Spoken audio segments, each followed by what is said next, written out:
This is from Pantilla in the day,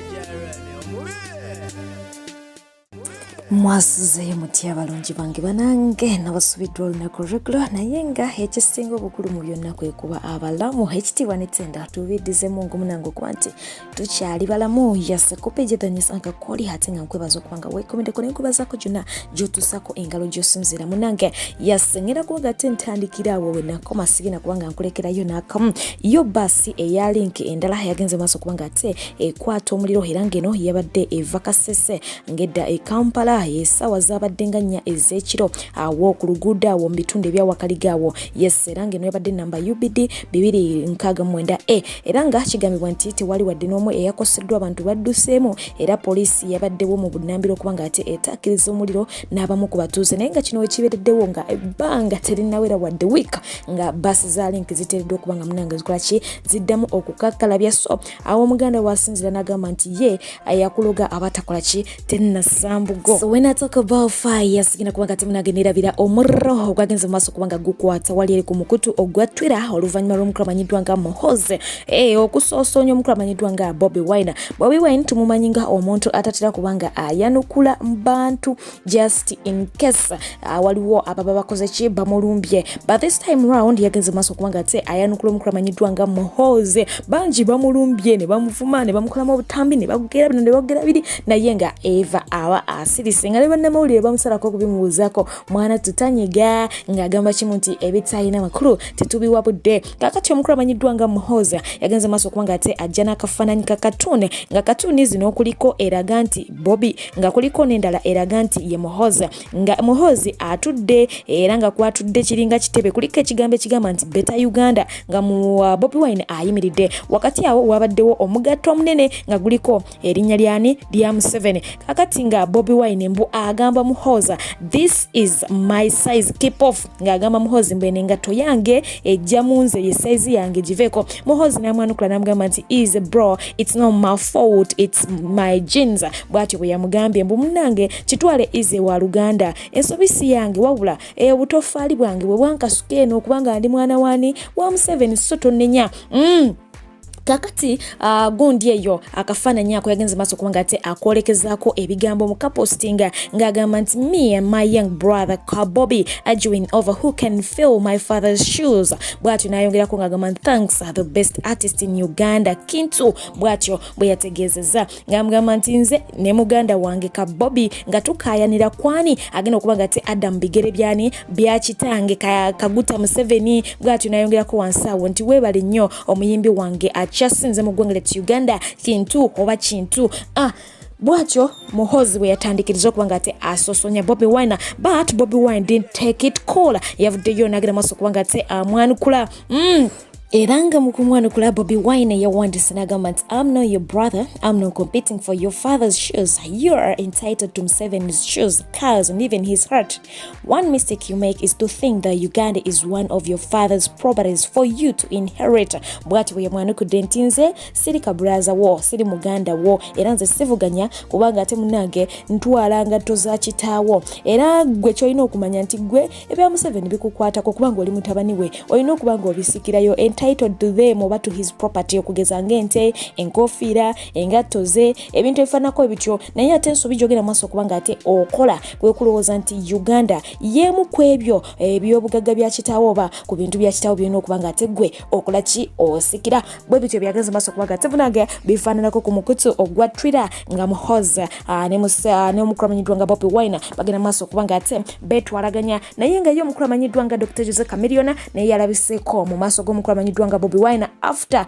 a very long period era nga kinajjukira nti omukulu oyo abadde nga alabikirako mu kamera ng'akolimira Bobi Wine nga bwe yamumakadi nga bwe yakowa wololo walala wululu naye nga yalabiseeko mu maaso ge era nga munange bwatyo bwe yafaananye bwewaawo abangi bagenze maaso kubanga ate bainterpreting ekintu kino nti yabadde nga omuntu eyebwalabwala oba ontegeera naye nga ate okuddako eno mu ggwanga erya Kenya bo bagenda maaso kubanga ate bassa omukulu oyo omukwano era ng'emmotoka nnyingi zirabiseeko nga ziriko ebifaananyi bye as I talk now eyo basi eri mu ggwanga lyattu erya Kenya era nga munange eriko ekifaananyi kya Bobi Wine ekinene ddala babikola olw'omukwano gwe balina eri omukulu oyo. Songa olunaku regular nyina ye kalondozi wa gavumenti omukyala amanyiddwa nga Betty Kamya yaddusiddwa mu ddwaliro nga biwala ttaka era nga kigambibwa nti ono yalumbiddwa ekirwadde awo ekyamanye ekyokuba nga ate alumizibwa mu mutima wabula nga Kamya yabadde asuubirwa okuba nga alabikako mu kakiiko ka palamenti akavunaanyizibwa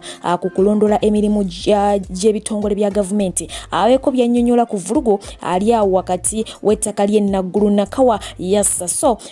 bwatyo bwe yagenze naye nga katumulinde essaawa yonna bw'anaaba akomyewo inshallah nga Mungu amususa anaabera nga ate munange akola ki annyonnyola eggwanga ate nga n'omukyala amanyiddwa nga Stasha Mayanja gye buvuddeko awo tuze tumulaba mu wheelchair nga agenda maaso okuba nga ate aperformingira abantu omukyala ono yaddusibwa mu ddwaliro erya Nakasero nga ayina kye bayita pressure era nga kigambibwa nti baali awo mu mizannyo gyabwe gya Station Ndawusigalo ng'agezaako okuba nga ate actinga awo embeera we yatabukira era nga ate bamuddusa mu ddwaliro kakati yalabiddwako ku oxygen ng'agenda maaso okuba nga ate annyonnyola abantu b'embeera gy'alimu naye nga ye omu ku bantu abamuliraanyi oba abamuli ku lusegere bavudde ne bategeeza nti akatambi ako kaali kamabegako era nga munaye kaali kaweebwa driver we abeeko omuntu gw'akawa basobole okubaako kye bakola mu ddwaliro wali nga balina ensonga zibakwasaganya naye nga for now embeera egenda ekola ki edda mu nteeko olw'ensonga nti tumulabyeko mu wheelchair era nga be tumulabye mu wheelchair bye biri recently and akatambi so yebategeezeza abawagizi be bonna nti mubeere bagumu embeera egenda kuba nga atekola ki etereera yes kakati tugende mu maaso n'okuba nga tetumuteeka mu ssala n'abalwadde abalala bonna abali wabweru eyo munange nga balumbiddwa endwadde ez'enjawulo tubasabire Mungu abeere nga atakola ki abasuusa ku kyokuyimbirako mu wheelchair omukyala Stasha Mayanja batunnyonnyodde nti munange yalina abantu abaali bamubuukinze ate ng'ennaku zituuse weewaawo nga ne ssente baali bazikozesa nga bazeetaaga bwe bati ne bagenda mu maaso okubanga munange engeri gyazeemuko kungulu bakafunye ku kangubanguba abeere nga ate atuukiriza obuvunaanyizibwa bwe ate okuddako esaidi eno batulengeza ekkuba erigenda mu ddwaliro wali eri ekirudu abangi batera okuba nga ate baba referringa singa embeera ebeekalubye malwaliro agasinga ng'embeera mbi ddala era nga munanga abasawo bavuddeyo nga beerajanira ku lwaki ku lw'enguudo ezirannyawo oba ezitwalayo abantu nga basaba gavumenti ebeere nga ate ebayamba awo nno we waavudde omuntu omu ku social media n'agamba nti mbutuufu oluguudo olwo lubi era nze lwantwalako obusajja bwange kati wenjogera sikyakuba salute ninga endigo gwe yatomera oluvannyuma lw'okuba nga nali ntambulira ku booda neekuba ekinnya nagenda okukka wansi bwe nti nembeera nga ate ntuulira obutunda bwange ne bukola ki ne bwatika ngenda okukwatako bwe nti nga mwanattu musaayi mwerere so ne ku lw'ensonga eyo bategeeza nti oluguudo luli mu mbeera mbi ddala nga bw'okibulira bwe njogera ku ddwaliro sobola kuba nga ate munange neerabirayo okuba nga njogera ku ndwadde yes baatuleetedde endwadde empya gye bayita monkey pox abasinga obungi tubadde tumanyidde chicken pox eno bwetyo bwekukwata neekulabisa omubiri gwonna naye nga bategeeza nti eno tekwata kuva muntu kudda ku muntu wabula nga ekwata okuva mu nsolo okudda mu muntu era nga wenjogera yamazeewo amawanga ag'ebweru agasinga obungi nti bagirina so nga ate mu ggwanga litere Nigeria yatuuse dda wano mu Africa era nga engeri gye yazzeemu yeyokuba nga omusajja omu yagenze maaso okuba nga ate yeetikka emmese n'agijja eyo emitala w'amayanja gye badde n'agyolekeza mu ggwanga eryo ontegeera so abalina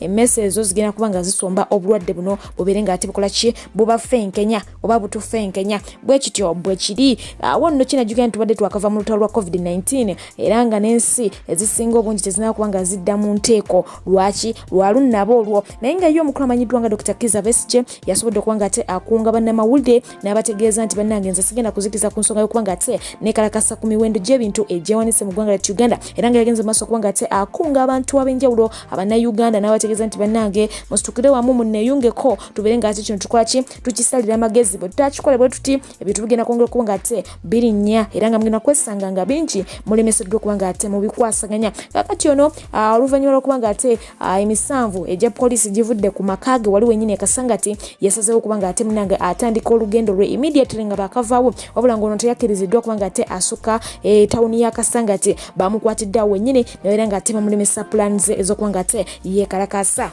gye buvuddeko awo gavumenti yagenda maaso okuba nga ate munange ekola endagaano n'aba Vince Coffee Company yes n'omukyalo oyo mu Italy abeere nga ate yavunaanyizibwa ku mmwanyi zonna eziri mu ggwanga lya Uganda era nga oluvannyuma lw'ebyo kyalina okuba nga tekiyisibwa mu palamenti ebeere ng'ekola ki ekkiriza esseeko n'omukono kati wenjogera essaawa eno bo ababaka ba palamenti bagenze dda maaso okuba nga ate bagoba ekiwandiiko ekyo baganye n'okuba nga ate bakisoma wadde okukitunulako mu palamenti y'omukulu amanyiddwa nga omukyala amanyiddwa nga Joanita Kawa Walia mama wa music mumanyi bulungi nnyo tapapa kuka ayimba mpola yavudde bwatu nagenda maso kubanga ate asidinga n'omukulu amanyiddwa nga King Saha mu kalulu kano akatajjira akowa president wa Woma ono yageze maso kubanga ate ategeeza nti abangi muvuddeyo ne mukonjera omukulu amanyiddwa nga Saha nga bwanywa enjaga nga bwali omutamivu bwe yavaako biki naye kye mulina okumanya nti abantu bano abatera okubanga bavaako baba n'omukisa nti bw'abanga alina ekintu akikwata n'obuvunaanyizibwa oba wabanga alina ekiruubirirwa akola ki akituukiriza so tugende maaso kubanga tetumukwasa obuyinza nzikiriza nti ajja kukola namannyo obutatuywa wabula ng'ate ye opponent w'omukyala amanyiddwa nga Cinderella Baby yavuddeyo nagenda maaso okubanga ate adyogerako ku nsonga ya Bebe Cool okumwendo singa nti bangi bakoze ki bamubuukidde n'abategeeza nti omuntu waba avuddeyo kubanga ate ampolereza oba mpagira temulina kubanga ate mumukyawa no just oli kyabakola ki kyabayagadde ate nange abavuddeyo kubanga ate bawagira Saha tekitegeeza nti nabakyaye oba mbalinako obukyayi no kuba buli omu abaako nekyakola ki nekyayagala mu bufunze tuleme kubuteekawo mbeera yaki yakwekyawa olw'ensonga y'obululu awono naddeyo wali ku luyimba lw'omukulu amanyiddwa nga Bobi Wine nti obululu tebukola ki tebutwawula so mwenna abali eyo nga mwerumaluma because of different parties mugenda maaso okubanga ate mukola ki mutereera bamikwano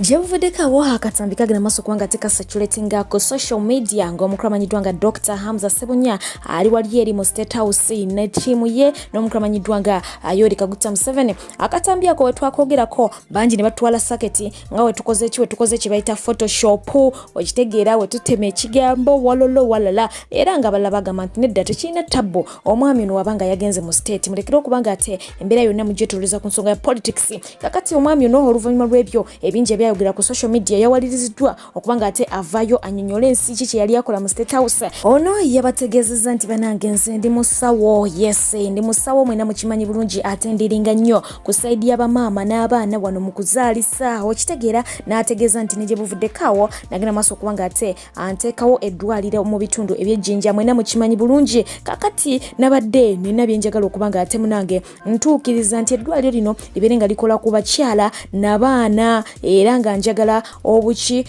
okubanga nzikirizibwa ne plans zange zenina empya njagala libere eddwaliro ddene njagala abantu bafune emirimu njagala bamaama bayite mu mbeera eno bulungi nnyo nyini ddala wabula nga ate siyina bigendererwa birala byonna ng'abalamu muyinza okubanga mukola ki mulowooza nange ngezaako okubanga ate nyamba nsi yange ekole ki ebeeko bulungi mu nsonga zaki z'amalwaliro so yabadde ensonga ye yes teyayogedde bingi nnyo omukulu nga mumanyi wa bigambo bitono nnyo wabula nga ate kinajjukira nti wano mu Uganda ensonga z'amalwaliro zo ziri very poor wadde nga yenyonyoddeko bwatyo abangi bagenze maaso kubanga ate bamutegeeza nti tuganye walese enkulaakulana oba oleta enkulaakulana naye gy'oyise wafunye nyini ddala kiraga bulazi nti mwana tu obala bibyo oba oyisaawo bibyo eyo bwetuvayo y'omukyala amanyiddwa nga Maureen Nantume tukimanyi bulungi nnyo nti omukyala ono ali lubuto era nga asuulira kubanga munange azaala mikwano gye abayitirivu abamwagala okuzaama omubadde n'omukyala amanyiddwa nga Ruth Karibara bagenze maaso kubanga ate munange beekwatakwata ne bamukolera kye bayita baby shower yaseka kati nno bo abasanyuka TV bagenze maaso kubanga ate beebuuza nti baby shower kyene etaliiko taata wa mwana ng'olunwe balusonze nnyo kukuba nti taata teyabaddeko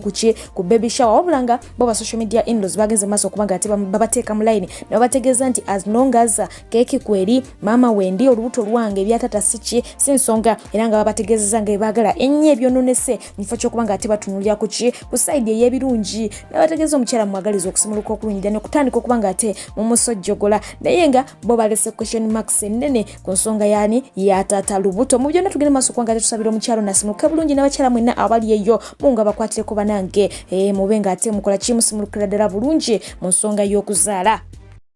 wewe nkobaimu abantu baidinda iganga bojiri mbaretoro kamole nebitonde ebiriraniewo kambandule clouds one disco ngeno nempyaka aidio kumenediriwo balina ebyuma ebirikomole mbenga byatusibwa okuva mu iwanga eri America balini ba DJ abakugu abatendekebwa mukugu DJ Farouk okuva mu Los Angeles California United States of America balina emizindalo egikuba jasanikira kyalo kyona kyona okwotsa n'ebitala ne disco lights edimulisa wabona buli kimwe ekikwetolodde weetoloire olina mukolo gwa kwandula mbaga mazaalibwa oba baby shower olina political rallies street bash byonna obikwasaganya batukire ku namba yaibwe y'essimu ng'obita mu manager Faizo 0772 oba yogera ne Kabwejjumbira Nkobo mu Bedemweni DJ Faruko ng'obita ku WhatsApp plus ndala 745252 toyikiriza kyalo kugeya mukolo gwo.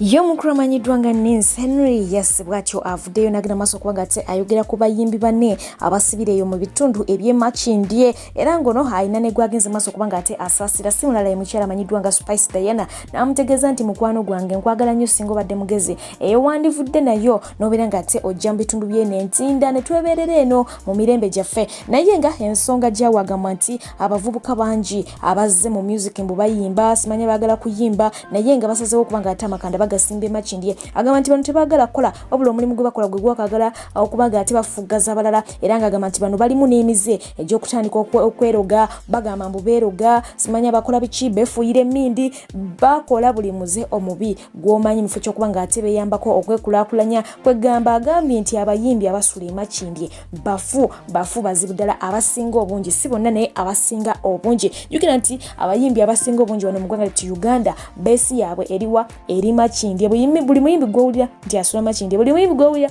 asula kwola oluguudo lw'emakindye so ye bw'ati bwe yategeeza nti eyo wali ekikono kiri kyennyini eky'ekitumba wavu.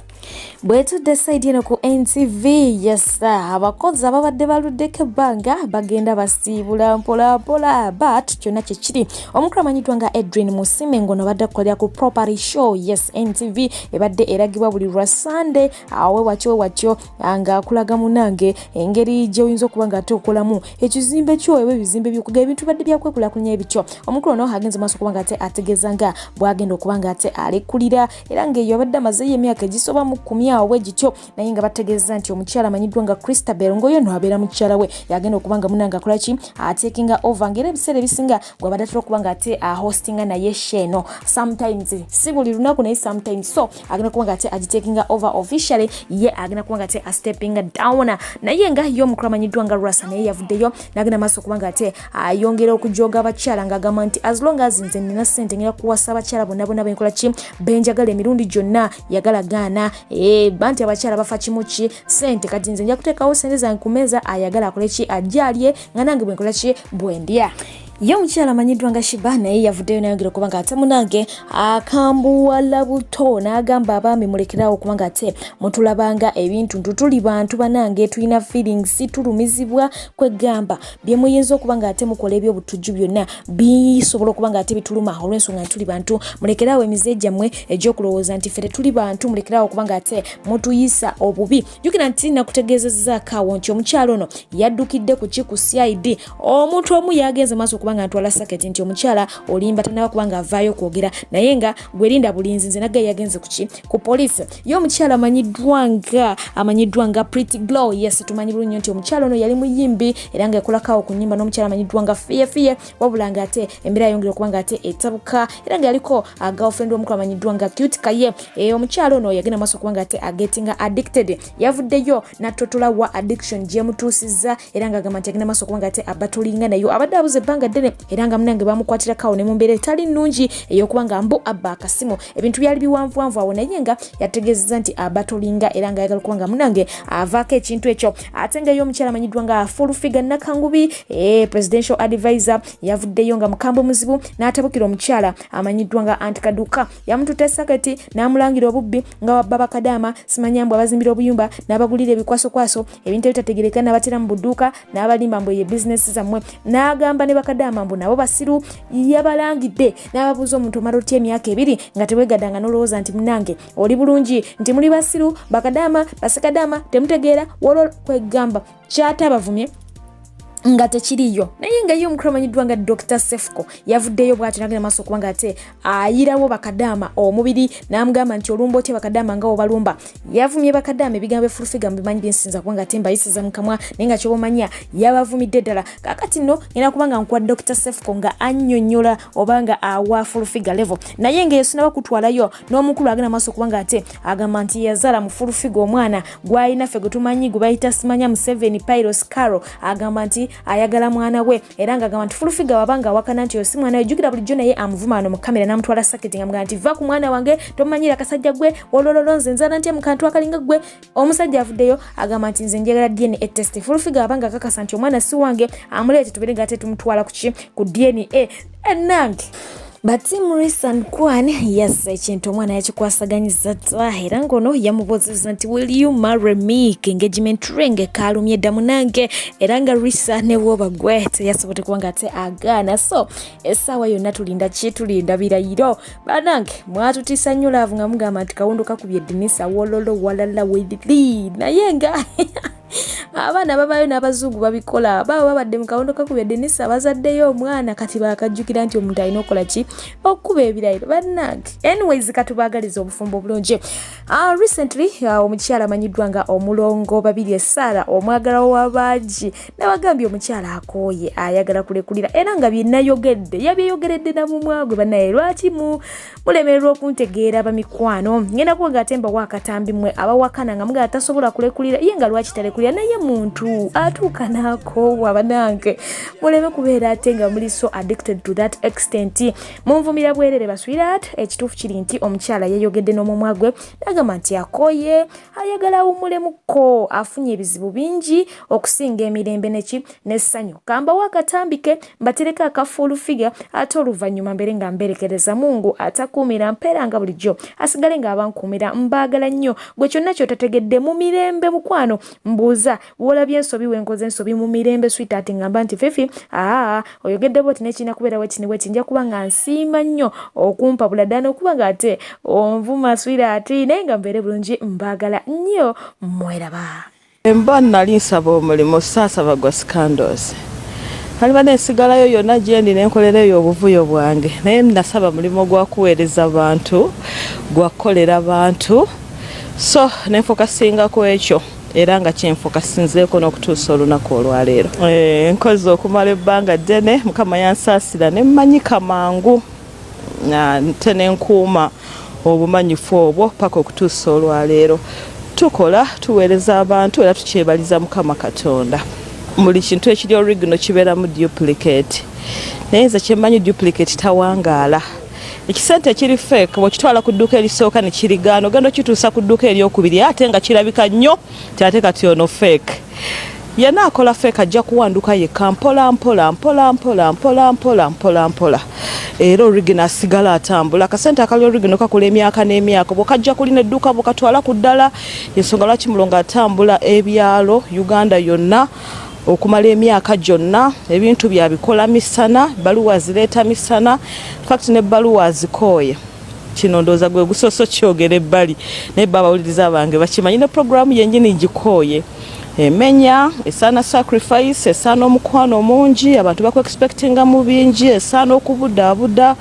esaana financial support program kooti y'amaka eri expensive nnyo nnyo nnyo nnyo. Tosanga omuntu nga ne ssente ezimuleeta okukula bato olina okuzimuwa nezagenda okulya nga olina okuzimuwa ate nga ye gw'ogenda okuyamba. Motoka yange bagiyitanga taxi UAQ ndowooza endabirwamu awo ku National Theatre nga nzikirira. So tusanga challenges nyingi. Omuntu wamukubira nti nyabo mfunye ebbaluwa ekwata ku nsonga West oba ssebo nga tandika gezo ogisome ojja kundaba oyingirira ebitakwatako ne mugamba binsanze ku radio kati bitandise okunkwatako ebirungi bingi. Ekisooka kati mu Uganda tebera tamanyi mulongo Babirye kujjako ng'oyagalako eyisaako naye ng'olina okukkiriza. Ekirala kooti y'amaka saagitandika nti nfune ssente nedda naye nfunyemu ssente ezimbeezaawo ne family yange nze nkola sho n'enzijuza ekyo nkyebaliza Katonda ne ngamba nti alhamdulillah ekyo kijja kusinziira ku bulamu bwange ge mazima nkaaba emirundi mingi nnyo okusinga essanyu. Kankulage programu yenga wetambula ngoloka ku makya nga ndi mukyala musanyufu nempitire wakaliga bayitawo ku Shanta Beauty World nteekeko weave nekoleko makeup nesanga wabanize abanize ne batandika okungamba ebizibu n'amaziga ku makya nenzija mu programu sina baluwa ya ssanyu sawa yange tegwamu paracetamol mukulageko tegwamu paracetamol omutwe gubanga gukuluma so na developing pressure nti sukali simulina nekye nebaliza mukama nti pressure batandise ogicontrollinga navudde ku medication omwezi oguwedde so programu entamye kuba ekosa obulamu bwange naye nga abasawo banakonfaminga nti neeyongereyo nga neeyongerayo bwe banagamba nti nedda ekimala kimala ng'omuntu omulala ajja ng'atuula mu bigere bya mulongo kuba nange sinze nsoose okubeerawo nga mpeereza bannayuganda omulala ajja kikola bulungi. TikTokers Gaza, leave whatever you're doing and Ghana. It is time for full figure. Bakadama mujja tuwe full figure level tali damu kuvuma bakadama. Amanyo wagwa. Now, recently full figure video na manyira bakadama na abavuma ntino bali nyamairo kanana bagende boze ebintu bakuteto ite bali na magezi. And I was like, wait a minute. Full figure. Gwani okumanyira bakadama. Gwani okumanyira bakadama full figure. So kila dala full figure tewasoma. Full figure tewasoma. You can't even write your name. You can't even spell your name correctly. Ochitegera. Wano wali wagala okwesimba okuba woman MP nene screening ya interparty mu NRM ne kulema okitegera nenga wali wagala kwesimba olwaki bakugana okwesimba full figure full figure wobo tegera nnyo osinga bakadama abagende bweru badde okimanyi nti bakadama nga bagende bweru balina okuba ne Plaza S4 ne senior 6. Do you have any? Do you? Ofuna musala kigo full figure ku kaduka kakali emachinde akatalimira de capital weza milioni 5. Full figure, stop abusing people. Know your lanes, know your limits. Ochitegera. Full figure, you can't even express yourself in English at go. Nena wode kubana bakadamu manire bakadamu bamanyire full figure. Full figure, wait a full figure. Nene figure nine kulinga chiku. Omanyiti bakadamu banyiriro kusinga. Obadochi mani. Full figure, bakubulira gumu kwesi bakuba politicians, kwesi baku President Museveni nenga toyina choli. Kebe motoka jovuga full figure vuga chinuwa tufildi tuwala chiri ku UAV chinuwa chikadde mitoji mikadde full figure toyina choyina kazibengo ezo yambala kakabe kasuka kuvamu kabibe bigambo bikuvamu full figure you nothing. Your opinion doesn't matter. You didn't go to school. What are you telling us full figure? What do you have to tell us? What do you have to put on table, girl? Nothing. Wazalo mwana tata wetu mumanyi oliao bakukolimira oli kisirani chiwemmemeku no wonder ovayo no wemulira ku TV ensi yonna yakuvaako. Don't you think tina bato obutakugambako babeera tebategero babeera bakuta? It's because bakuleko ofuke public nuisance. Full figure toyina kyotugamba naawe omanyire kadama gwe full figure atasenya na kusenya lulinda kulabanga wena amanyo ga yero. Full figure wali weyerusa obwavu ne bukuluma obunaku ne bukuyinga wena nebizigo nobivaako. Lwaki wali ova ku bizigo full figure? Bakadama wandi baddo batyana nnyo ku baana bakozi tebalinga gwakera okusabiriza tebalinga gwakola interview okuvuma abantu ne bakuwa omutwalo mu kitundu gwa transport full figure wena amabere gakuyise obeera mu bigoye bya layisi wena full figure stop. Bakadama full figure bakusinga embeera gye balimu eri better than you. Basura bulungi osura wali machinje mbiku owunye nkwawa to shavinga tewasoma oli munaku abana okunkumulanga